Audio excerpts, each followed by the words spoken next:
What's the history behind the poetic form? Poetry is a literary genre that uses phonoaesthetics, sound symbolism, and meter, among other aesthetic and rhythmic language features, to evoke meanings in addition to or instead of the apparent prosaic meaning. This was significant in ancient history when there was no or less access to record writing to pass down the story, and rituals were coupled with dancing and repetitions of melodies, making it memorable and enduring for generations and protecting the culture's history and values. No truly, for the truest poetry is the most feigning, and lovers are given to poetry, and what they swear in poetry may be said as lovers do they feign. William Shakespeare. Poetry has a long history dating back to prehistoric times, with the creation of hunting poetry in Africa to rhetoric and panegyric and elegiac court poetry were developed extensively throughout the history of the empires of the Nile, Tigris, Euphrates, Indian subcontinent, China, Greece, Rome, and Scandinavia. There are different types of poetry such as sonnets, ghazals, haikus, ballads, etc. Each type has a specific form that needs to be followed. For example, a sonnet is a 14-line poem usually written in iambic pentameter. There is also the more popular form in recent times, free verse. It's a type of poetry that does not follow specific rules, although it still involves all the elements that make up the form of a poem, including diction, syntax, lineation, stanza, rhythm, and the many different types of rhyme. It's just that there aren't any rules governing how they must be used. Western culture has been greatly influenced by poetry, although it holds a different prominence than various prose genres like fantasy, science fiction, romance, and visual arts like movies and video games. When choosing a form for your poem, there are a few things to keep in mind. First, consider the purpose of your poem. What are you trying to communicate? Once you know the purpose, you can narrow down your options. For example, a haiku might be the best choice if you want to write a short and sweet love poem. A sonnet might be a better option if you want to write about complex subject matter. After you have considered the purpose of your poem, it's time to look at the different types of forms available. Some common poetic forms include sonnets, haikus, villanelles, sestinas, and ghazals. Each formal form has its own set of rules regarding things like meter and rhyme schemes.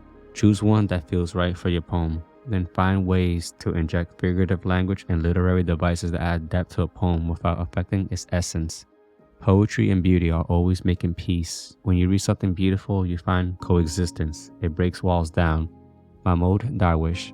Finding the best language for the poem is the objective of the stage. If you are an aspiring poet, choose a well-known form such as a haiku, sonnet, or common meter to teach you how to arrange the poem. As you gain experience, it will come naturally to you to break the rules and experiment with different parts of the figure of speech or repetition of sounds that resonate best with the poem. If you are working on an existing poem, decide if it works well in free verse, choose a form that best delivers the message or mix elements of different forms. If it's new, which form best suits its style, texture, and tone of language. Sometimes it fits a particular form's original design, for instance, Petrarch's sonnet, usually about unrequited love. The poem, Grateful, in the book The Cool and Warmth of Hearts. For this poem, I took inspiration from William Shakespeare's famous sonnet, Shall I Compare Thee to a Summer's Day, and Elizabeth Barrett Browning's poem, How Do I Love Thee? Let Me Count the Ways. Both are about love and praising someone and are written as sonnets. For Grateful, I chose the Italian sonnet form, which starts with a proposition, usually a problem, and ends with a resolution.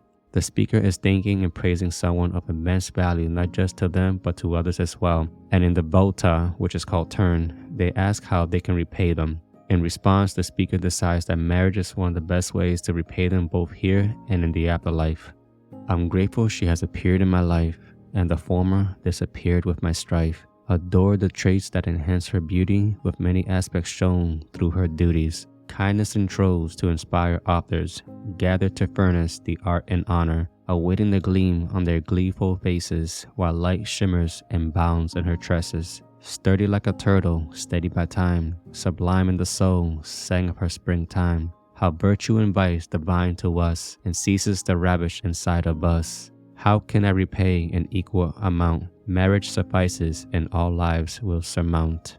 If you're someone who loves to read my entire poetry writing process with examples, then you can check out my free download where I provide the following. I provide the entire poetry writing process with an example poem published in my book, The Cool and Warmth of Hearts, from start to finish.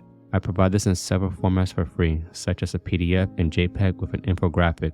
Lastly, the Google Doc template I use for every poem can be downloaded in other formats as well, so you can find the link in the description below, and I hope you enjoy it. The gist. When it comes to writing poetry, there are many different poetic forms to choose from. While some writers prefer to stick to one form, others enjoy experimenting with various forms to see what works best. There are benefits to both approaches. The main benefit for writers who prefer sticking to one form is that they become very proficient. This can lead to a stronger understanding of the form's rules and conventions, leading to a more creative and innovative use of the form. Additionally, sticking to one form can help the writer develop a signature style that readers will recognize and appreciate. On the other hand, writers who enjoy experimenting with different forms may find that they can express themselves in more unique ways. Trying out different forms helps the writer understand the rules and conventions of each form more deeply. Poetry is a literary genre that uses phonesthetics, sound symbolism, and meter, among other aesthetics and rhythmic language features, to evoke meanings in addition to or instead of the apparent prosaic meaning. There are different types of poetry such as sonnets, ghazals, haikus, ballads, and etc.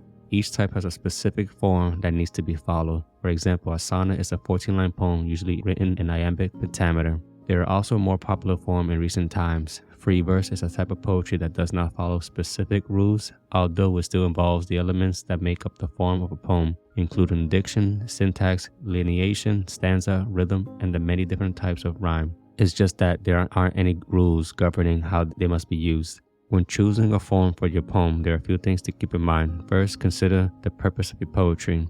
What are you trying to communicate? Once you know the purpose, you can narrow down your options. For example, a haiku might be the best choice if you want to write a short and sweet love poem. A sonnet might be a better option if you want to write about complex subject matter. The next topic of the poetry writing process will cover inspiration.